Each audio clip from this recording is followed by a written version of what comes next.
munsi ni kuwa gatatu tariki 30 Kamena 2022 ni umunsi 181 mu minsi igize uyu mwaka, harabura iminsi 184 ngo uyu mwaka urangire.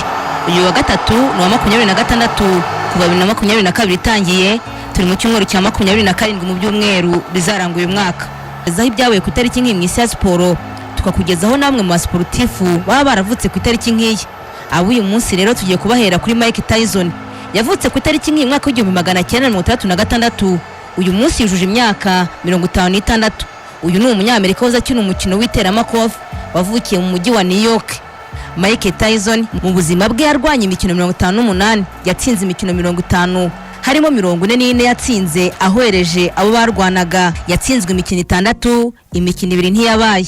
Mike Tyson niyo muntu wabaye wa mbere mu iteramakofe akiri muto cyane, dore ko yayoboye isi mu mukino w'iteramakofe by'abaremereye kurusha abandi hagati y'umwaka w'1986 kugira umwaka w'1990, ubwo yari afite imyaka 20 n'amezi 4 n'iminsi 22. Undi wavutse ku itariki nk'iyi ni Ralf Schumacher, yavutse mu mwaka w'1975. Uyu munsi yujuje imyaka 47. Uyu we ni umudage usiganwa muri twa tumodoka duto tuzwi nka Formula 1, akaba murumuna wa Michael Schumacher nawe uzwi cyane muri Formula 1. Uyu mugabo yatwaye amarushanwa 6, yaje kandi muri batatu ba mbere inshuro 27. Uwitwa kandi Tom Davis yavutse ku itariki mu mwaka w'1998. Uyu munsi yujuje imyaka 24, akaba ari myugariro wa Everton yo mu cyiciro cya mbere mu Bwongereza.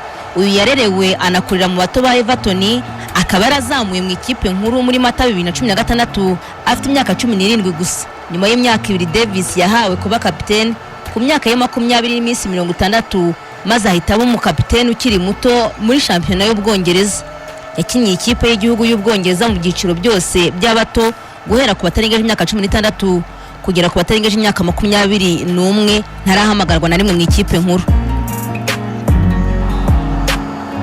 Visi yahawe kuba kandi Hussein Awa yavutse ku itariki nk'iyi nawe, ariko yavutse mu mwaka w'1998. Uyu munsi nawe yujuje imyaka 24.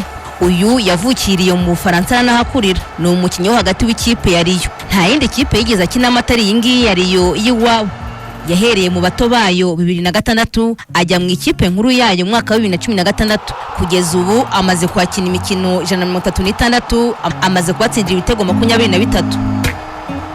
Ikipe y'igihugu y'Ubufaransa yakiniye mu bato bayo kugera ku batarengeje imyaka 21, naho mu ikipe nkuru yo amaze kwakina umukino umwe gusa. Ibihe by'ingenzi tutapfa kwirengagiza byaranze itariki nk'iyi mu mateka y'imikino itandukanye ku isi, byo tubereye mu mwaka w'1928 ku itariki nk'iyi. Izina Sheffield Wednesday nibwo ryakiriwe n'ishyirahamwe ry'umupira w'amaguru mu Bwongereza. Ubundi yari isanzwe yitwa The Wednesday, iza gusaba ko yahindurirwa izina ikitwa Sheffield Wednesday. 1951 ku itariki nk'iyi Ubwongereza bwatsinze Australia ibitego 17 ku busa. Uyu ni umukino wabereye Sydney muri Australia. 1975 ku itariki nk'iyi Muhammad Ali yisubije ikamba. Hari mu mukino wabereye ku Kuala Lumpur muri Malaysia. Ali yakubise umwongereza Joe Bagner, bituma yisubiza ikamba mu iteramakofe b'ibiro biremereye. 1993 ku itariki nk'iyi Ubudage bwatwaye igikombe cy'Uburayi. Hari imbere y'abafana 73,311 bari kuri stade ya Wembley y'i Londres mu Bwongereza. Ubudage bwatsinze Repubulika ya Czech ibitego 2-1. 2002 ku itariki nk'iyi Brazil yegukanye igikombe cy'isi. Hari imbere y'abafana 69,29 bari kuri Yokohama International Stadium. Brazil maze itsinda Ubudage ibitego 2 ku busa, byose byatsinzwe na Ronaldo ku minota 37 n'uwa 79, bihesha Brazil igikombe cya 5 mu mateka yacyo. Iki gikombe cy'isi cya 2002 cyari igikombe cy'isi gikinwe ku nshuro 17. Oliver Kahn nubwo atatwaye iki gikombe yatowe nk'umukinnyi w'irushanwa. 2018 ku itariki nk'iyi Kylian Mbappé yakuyeho agahigo kari gafitwe na Pele. Hari mu mukino Ubufaransa bwatsinzemo Argentine ibitego 4-3. Mbappé yatsinzemo ibitego 2, abo umukinnyi ukiri muto utsinze ibitego 2 mu mukino umwe w'igikombe cy'isi. Byari byarakozwe na Pele mu mukino Brazil yatsinzemo Sweden ibitego 5-2 mwaka w'1958. Ibyo byari bike mu byaranze itariki nk'iyi mu mateka y'imikino itandukanye ku isi. Giye gutegura nk'abikugezaho ndi Esther Fifi Uwizera.